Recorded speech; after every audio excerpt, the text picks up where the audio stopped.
I think it's safe to say most Americans have either been to Disneyland or Disney World. I've been to Disney World in Orlando twice now. The first time I went, I was 10 years old. My family and I just returned from our second trip 10 years later. We went during February, so it was relatively quiet in all the parks. We did go to all 4 parks. We started with Hollywood Studios, then Epcot, then Animal Kingdom, and then finally Magic Kingdom. I had a great time, until I went on Splash Mountain. Splash Mountain is one of the more popular rides at Disney World, and I remember it being my favorite 10 years ago. Since we left all the parks relatively early, we decided to stay at Magic Kingdom until midnight. After the nightly fireworks, the park started to really quiet down, basically to the point that the park was dead. We got on a few attractions with no lines. My little brother, who was 13, was really getting into the spirit. He was wearing mouse ears and a bright green Mickey Mouse shirt. Me and my older brother teased him about it throughout the day. Somehow we were so busy that it wasn't until around 11:30 at night that I remembered we hadn't gone on Splash Mountain. I reminded my family, but my parents reminded me that the ride closes at 11. Since we were already in Frontierland, which is the section of the park that Splash Mountain was in, I convinced my family to check anyway. I walked ahead to try to save time. When I arrived at the Splash Mountain area, there wasn't a soul in sight, other than the guy manning the entrance. He informed me that the ride closes when the park closes. I had a feeling I was right. But I suddenly felt the urge to pee, so I called out to my family, who was still approaching the entrance, to wait while I ran to the bathroom. Conveniently, there was one right next to the entrance. I'll spare you the details, but after I returned to the entrance of the ride, my family was gone. I called for them, walking around cluelessly, but there wasn't even a response. I turned back to the entrance to ask the worker, who was standing there, if he saw where they went, but he was gone too. I was about to take out my phone and call them, when suddenly I heard the sound of my 2 brothers laughing from down the entrance of the ride. What the hell are they doing? I thought. They're not planning on going on the ride without me, are they? I ran down the cave-like entrance of the ride, but the sounds of my brothers laughing didn't seem to get any closer. I called out for my parents and for my brothers, but they didn't respond. How could they not hear me? I made it to the room where you board the log boats, but there were no employees anywhere in sight. But what I did see was one of the boats leaving the boarding room, and I could see my little brother in his green shirt and mouse ears sitting in the back seat of one of them. He was next to somebody else, probably my older brother. I screamed their names in anger, but they didn't hear me. I couldn't understand why they would go on the ride without me. Another boat was about to leave the room, so I hopped onto it, since there were no employees to tell me otherwise. I was on the next boat behind my family. As I slowly rode out of the room, and eventually outside, I couldn't see my family ahead of me. It didn't make sense. I wasn't too far behind them to start with. How fast could their boat be going? I sat with mixed emotions, mostly confusion and anger, as the ride slowly progressed, until I finally entered the cave with all those singing robots. I guess where the ride actually begins. This is where things began to get strange. Well, stranger. The first things I was greeted by were a bunch of giant singing birds. I remembered these things from 10 years ago. As they sang their song, their heads slowly turned to constantly face the boat, and all their eyes seemed to lock onto mine. I didn't remember them doing this last time. It was very unsettling, seeing those things looking at me as if they were actually aware of my presence. I obviously assumed it was just some updated technology to add to the atmosphere of the ride. After all, it was Disney. Sitting all alone on this ride, I felt uncomfortable. I know it's a Disney attraction, but you wouldn't understand. Being on a dark and slow ride all alone at this time at night, with seemingly nobody around, It gives a very unsettling feeling. After the birds, I slowly approached Briar Fox and Briar Bear, who were seemingly plotting to capture Briar Rabbit. See, if you know anything about this ride, you would know that you're entertained throughout by animatronic versions of the characters from the movie Song of the South. Specifically, a hungry fox and his dim-witted henchman Bear, who constantly make goofy attempts to capture a rabbit for a quick snack. Anyway, back to the ride. Normally Briar Bear would be carrying around a big wooden club, but this animatronic, he was holding an axe. And instead of his normally goofy appearance, he had a more intimidating look that was definitely not child-friendly. And standing on his shoulders was Briar Fox, only a much more evil and scary version. He had much sharper teeth, and instead of his kid-friendly evil smile, it was a much more disturbing face, a clearly unhappy and resentful one. Upon getting closer, I could see that the fox had a large knife in his hand. The two animatronics began speaking, or at least the ride audio provided the sounds of their characters speaking, but the voices were also off. The voice of the bear was so muffled and distorted that it was incomprehensible, and the voice of the fox, it almost sounded demonic. The background music was too loud for me to make out anything being said, though. My boat passed the two characters, only to approach something equally unsettling. There was Briar Rabbit, but instead of singing like I remembered he did, he was just sitting on top of a broken mailbox. Instead of his normally happy face, he had on a depressed face with bloodshot eyes and a red stain on his pink shirt, presumably blood. This wasn't right. Disney wouldn't do something like that. I didn't want to be on the ride anymore. I shouted out for my family in hopes that they might hear me, but there was no response. The song switched to the Laughing Place song, but it sounded different. It didn't have that cheerful feel to it. At this point, every single animatronic character on site was making direct eye contact with me. They were not cheerful, kid-friendly faces, though. They were angry, hateful faces. This has to be a joke, I thought. I must be going crazy or something. They wouldn't do something like this, not at a kid's park. The next time that I saw the main characters, it was even worse. Briar Fox was waving his arm in anger and yelling something incomprehensible at Briar Bear, whose axe was now covered in blood. The first thought that came up was, whose or what's blood? Then I saw that Briar Fox was actually waving something in his hand. It was a dismembered arm, the arm of Briar Rabbit. In front of the two robots was a blood trail that looked too real. It all looked too real. I could see fake blood dripping out of the prop that the fox was holding. It has to be fake blood, I thought to myself. Before exiting that section of the ride, there was one more disturbing scene.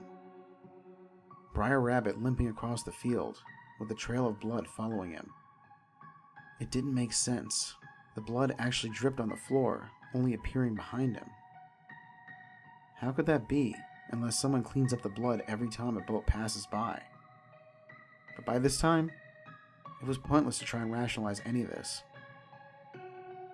All I wanted was to get off the ride and see my family's reaction. After this, finally came the most anticipated part of the ride, which was the big drop. The boat climbed up to an angle and began to climb up the hill. At this point, anybody would be excited, but I wasn't thinking about it. I was so focused on what I had just seen on a Disney ride. As I neared the top of the hill, there was one more scene waiting at the side. It was Briar Rabbit tied to the pole over a fire, begging to be let go by Briar Fox. But this time, it was the most disturbing thing I had ever seen in my life. Briar Rabbit was still seen tied to a pole over a fire, but Briar Bear was also there this time, with Briar Fox standing right beside him. The bear raised his axe high in the air, and with one swift motion, he swung the axe straight through Briar Rabbit's neck, slicing his head clean off. Fake blood sprayed out from the thing as the head fell to the floor. The red liquid even sprayed out to my face, and that's when I smelled it. The metallic smell that blood gives off. It was real blood. I started to gag in disgust and shock, ready to throw up. The head hit the ground with a loud thud, then rolled into the water. Suddenly all the lights in the ride went out, and all the background noises stopped, and it was pitch dark inside. All I could see was the hint of moonlight coming from the top of the hill, and then coming from behind me. Even over the sounds of the rails pulling the boat up the hill, and the water moving down it, I could hear the sound of heavy splashing coming from the bottom. The kind of splashing you would hear from somebody running through the water. I turned around to see nothing but darkness behind me, but the splashing was getting louder. And just as I reached the top of the hill, I could see a giant humanoid figure, probably 8 feet tall, begin to run up the lift hill. As it ran closer, it stretched out its long arms, seemingly ready to pull me out of the boat. The shock of it all prevented me from being able to note any of its features before dropping down to the bottom of the hill outside.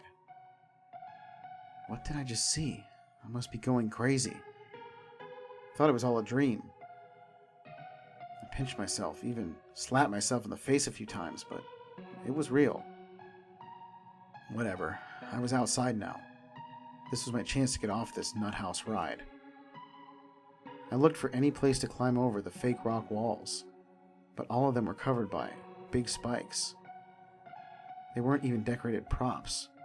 These things looked dangerously sharp. Hell, they looked deadly. And they covered every single imaginable place to climb out. It was like I was really in a giant briar patch. I assumed the spikes were put there to prevent anybody from escaping from the ride. I pulled out my phone and turned on its flashlight to see if it was even safe to hop out of the boat. I shined the flashlight down into the water, revealing even more spikes under the water. There was no way out at all. I screamed at the top of my lungs for help, but there was nobody around. It was pointless. I continued to constantly glance over my shoulder to make sure that the thing I saw wasn't behind me. And with that, I slowly rode back into the caves of the ride, where I was greeted by the zippity-doo-dah song. Only it was a much slower and depressing version. The first thing I was greeted by after riding into the cave was a big sign hanging over my head, reading, "Rest in peace, Briar Rabbit." And to the right were countless animatronic animals, ranging from frogs to chickens to ducks, all dressed in black, apparently mourning at the death of Briar Rabbit. Suddenly the boat came to a stop, and all the background music ceased, along with the motors and the water flow, leaving nothing but utter silence. I focused my attention to the dozens of animatronic characters who were now all frozen, apparently turned off. I looked away, scanning the room for any actual living beings or some kind of exit. I again resorted to shouting for help, but of course, it did no good. Just as I was ready to give up trying to escape the ride, my luck finally seemed to change as I saw the glowing red text of an exit sign, slightly hidden behind a big rock. That was my way out. There were no spikes in here. I took one more glance over my shoulder to make sure nothing was behind me, but that's when I saw something in my peripheral vision. I didn't want to look, but I forced myself to turn around and see that the dozens of mourning animatronic animals had all turned their heads to face me. But whatever was doing this didn't allow me to witness this for more than a few seconds, because the lights went out inside the cave once again, leaving me in complete darkness and silence. Even though it was rather cold inside, I I felt myself starting to sweat, and I could feel my heart punching the inside of my chest. Then the sound of heavy footsteps coming from the platform broke the silence. I found myself hugging the edge of the boat, too scared to even think about getting out of it. The footsteps stopped right at the edge of the platform, and then the boat started to rock back and forth. Something got into the boat. I leaned against the wall in shock and horror, still as a statue. The thought of something grabbing my foot the second I tried to hop out of the boat haunted my mind, paralyzing me in that position. I stayed still like this, not even moving my arm to itch, for what felt like 10 minutes. My eyes were somewhat adjusted to the dark, but I refused to turn my head to see what was behind me. Just as soon as I began to think I should make a dash for it, I felt something grab my right shoulder. I didn't even dare to look at the hand that was grabbing me. I immediately jumped out of the boat and ran onto the platform. I grabbed my phone and turned on the flashlight, helping me find my way through the props to the exit door. The door led to a long hallway, where I eventually found the back door leading to the outside of the ride. I was safe. I made it out alive.